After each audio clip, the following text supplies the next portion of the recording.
नमस्कार बच्चों, मैं पूजा शर्मा लाल पब्लिक स्कूल से कक्षा 4 की आज की कक्षा में आप सभी का स्वागत करती हूँ। हमने अभी तक पाठ को पढ़ा। आज हम इसका एक छोटा सा एनिमेशन देखेंगे और उसके बाद में हम इस कहानी को इस एनिमेशन के थ्रू समझेंगे। उसके बाद में हम इसका कॉपी पाठ पढ़ेंगे। ओके, चलते हम एनिमेशन की तरफ।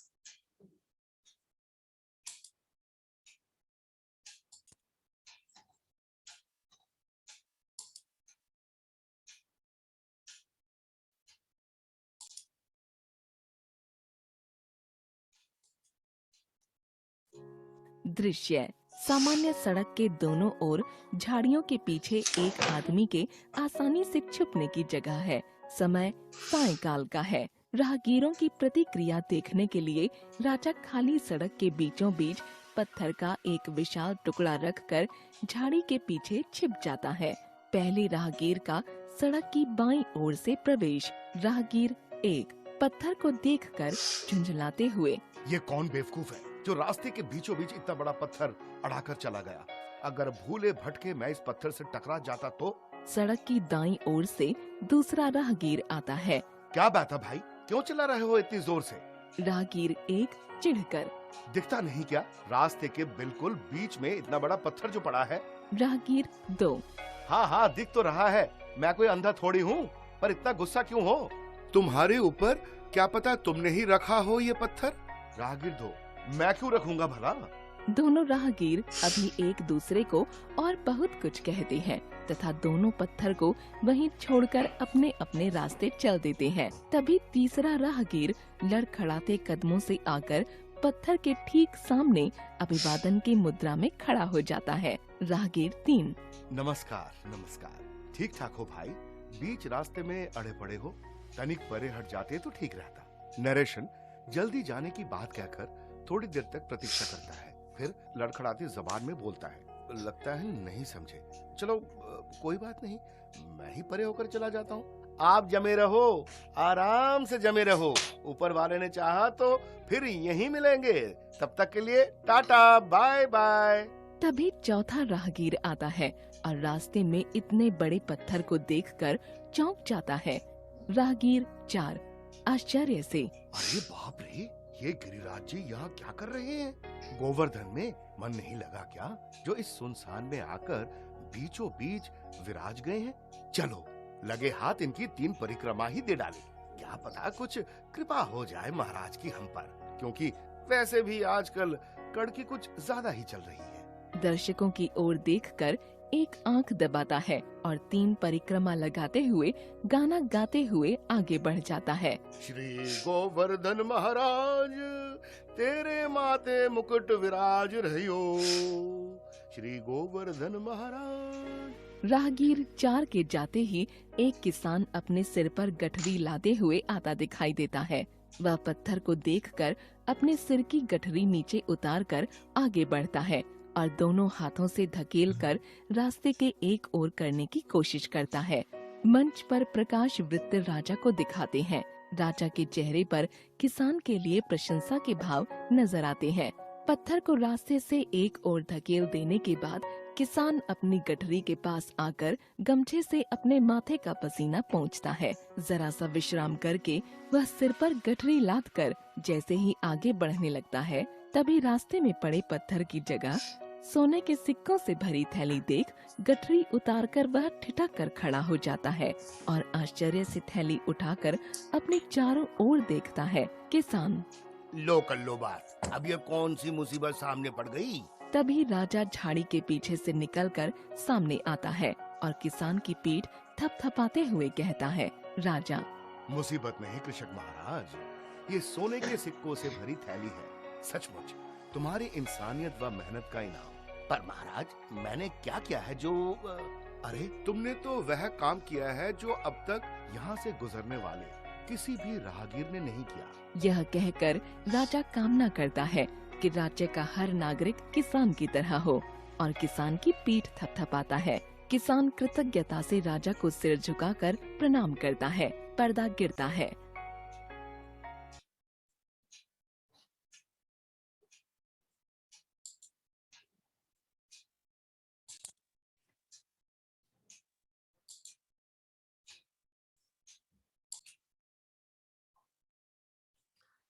अच्छी लगी बच्चों ये कहानी?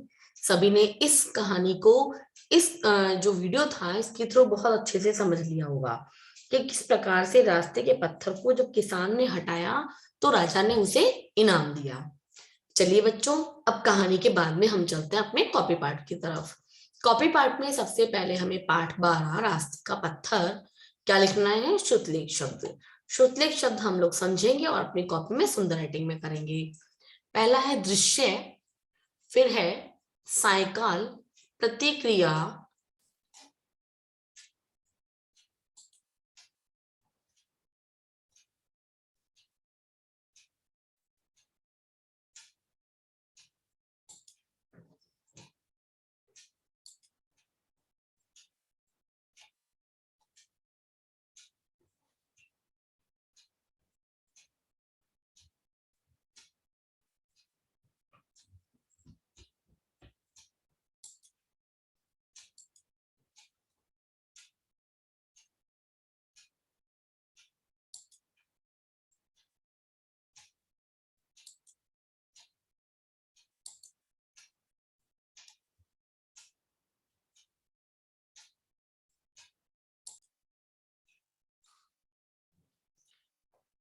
तो श्रुतलेख शब्दों में दृश्य, सायकाल, प्रतिक्रिया, झुंझलाता, बीचों बीच, लड़खड़ाती, गोवर्धन, प्रकाशवत।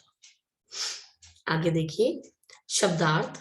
शब्दार्थ में सायकाल यानी शाम का समय, राहगीर मुसाफिर, अड़ाकर, लगाकर, यहाँ बाधा डालने के उद्देश्य से बीच में रखकर, बुनबुनाकर, थोड़ा गुस्से में बोलते हुए, सक पकाकर, संकोच करते हुए, अभिवादन, श्रद्धा के साथ किया गया प्रणाम। आगे देखिए मुद्रा, स्थिति, तनिक, जरासी, गिरिराज, हिमालय पर्वत, सुनसान, निर्जन, परिक्रमा, श्रद्धा पूर्वक चारों ओर पैदल तथा नंगे पैरों चक्कर लगाना। आगे और शब्दार्थ हैं प्रकाश व्रत यानी रोशनी का घेरा, विश्राम, आराम, ठिठक कर, सहसा ठहरते हुए, आश्चर्य, अचरज, हैरानी, कृषक, किसान, इनाम, पुरस्कार, हकदार यानी जिसे हक यानी अधिकार मिला हो, कृतज्ञता, आभार प्रकट करने का भाव। इसमें आगे देखें, उचित शब्दों से रिक्त स्थान भरिए। राजा ने सड़क से गुजरने वाले राहगीरों की प्रतिक्रिया देखने के लिए सड़क के बीचों बीच पत्थर का एक विशाल टुकड़ा रख दिया। पहला राहगीर बीच रास्ते में इतने बड़े पत्थर को देखकर झुंझलाया। पहले राहगीर ने कहा, अगर मैं इस पत्थर से टकरा जाता तो अपने हाथ पैर जरूर तोड़ लेता। नंबर 4, किसान के अंदर एक सच्चे नागरिक के गुण थे, इसलिए उसने सड़क पर पड़े पत्थर को हटा दिया। अगला देखें, राजा ने किसान को सोने के सिक्कों से भरी एक थैली पुरस्कार के रूप में दी। अब प्रश्न 4 देखिए, किसने किससे और क्यों कहा? और नहीं तो क्या समझदार होते तो इस पत्थर को हटा चुके होते अब तक। उत्तर है पहले राहगीर ने दूसरे राहगीर से कहा है। ये किसने कहा है? पहले राहगीर ने दूसरे राहगीर से, क्योंकि रास्ते में पड़े पत्थर के कारण वह चिढ़ रहा था। आगे देखिए नंबर ख, पर महाराज मैंने क्या किया है जो? किसान ने राजा से कहा क्योंकि उसे लगा कि उसने कौन सा काम किया है।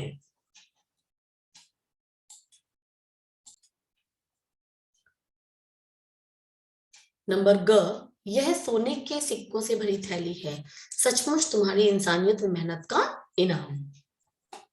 किसने कहा है? राजा ने किसान से कहा, क्योंकि राजा किसान के इस कार्य से प्रसन्न थे। अब हम चलते हैं कॉपी पार्ट 2 की तरफ।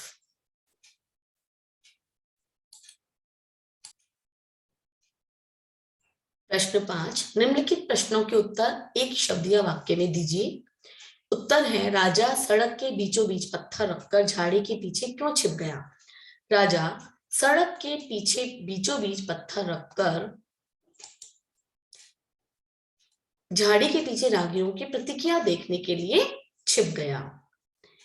प्रश्न 2, पहले व दूसरे राहगीरों के अंदर कौन से गुण नहीं थे? पहले व दूसरे रागियों के अंदर दयालुता व जिम्मेदारी के गुण नहीं थे। प्रश्न 3, क्या लड़खड़ाते कदमों से आने वाले राहगीर के पैर में चोट लगी थी? यदि नहीं, तो फिर वह ऐसे क्यों चल रहा था? नहीं, लड़खड़ाते कदमों से आने वाले राहगीर के पैर में चोट नहीं लगी थी। वह ऐसे इसलिए चल रहा था क्योंकि उसने मदिरापान किया हुआ था, यानी वह नशे में था। नंबर 4, जिम्मेदार नागरिक का कर्तव्य किस राहगीर ने निभाया? राजा ने उसे पुरस्कार में क्या दिया? जिम्मेदार नागरिक का कर्तव्य किसान ने निभाया। राजा ने उसे पुरस्कार में सोने के सिक्कों से भरी थैली दी। किसान की पीठ थपथपाते हुए राजा ने क्या कहा? किसान की पीठ थपथपाते हुए राजा ने कहा कि काश इस राज्य का हर इंसान तुम्हारी तरह ही सोच सके। आगे देखिए प्रश्न नंबर 6, जिनके उत्तर हमें 2 या 3 वाक्यों में देने हैं। पहला क्वेश्चन है, पहला राहगीर पत्थर को देखकर सबसे पहले क्या कहता है? पहला राहगीर पत्थर को देखकर सबसे पहले कहता है कि ये कौन बेवकूफ है जो रास्ते के बीचों बीच इतना बड़ा पत्थर डालकर चला गया। अगर भूले भटके मैं इस पत्थर से टकरा जाता तो अपने हाथ पैर जरूर तोड़ लेता। प्रश्न 2, पहले दूसरे व तीसरे राहगीरों को देखकर राजा को कैसा लगा होगा? पहले दूसरे व तीसरे राहगीरों को देखकर राजा को यह लगा होगा कि तीनों राहगीर कितने गैर जिम्मेदार, आलसी और निर्दयी इंसान हैं। प्रश्न 3, सोने के सिक्कों से भरी थैली राजा ने किसे दी और क्यों? उत्तर है, राजा सोने के सिक्कों से भरी थैली राजा ने किसान को दी क्योंकि उसने रास्ते के बीच में पड़े पत्थर को हटाया था, जबकि वहां से गुजरने वाले किसी भी राहगीर ने ऐसा नहीं किया था। प्रश्न 4, राज्य का हर इंसान अगर किसान की तरह सोचने लगे तो क्या होगा? उत्तर है, राज्य का हर इंसान अगर किसान की तरह सोचने लगे तो कोई भी व्यक्ति मुसीबत में नहीं पड़ेगा और हमारा राज्य स्वच्छ और सुंदर होगा। प्रश्न 5 और आखिरी प्रश्न है, यह नाटक आपको क्या सीख देता है? अपने शब्दों में लिखिए। यह नाटक हमें यह सीख देता है कि हमें एक जिम्मेदार नागरिक बनकर अपने कर्तव्यों का पालन करना चाहिए। तो बच्चों सभी अपना काम पूरा करें, सुंदर राइटिंग में अपना पाठ 12 कंप्लीट करें। इसी के साथ हमारा हिंदी 1 का कोर्स पूरा हो जाएगा और सभी आप मुझे पूजा शर्मा को सेंड करें मेरे व्हाट्सएप नंबर पर। सभी स्वस्थ रहें और खुश रहें। नमस्कार बच्चों, बाय बाय।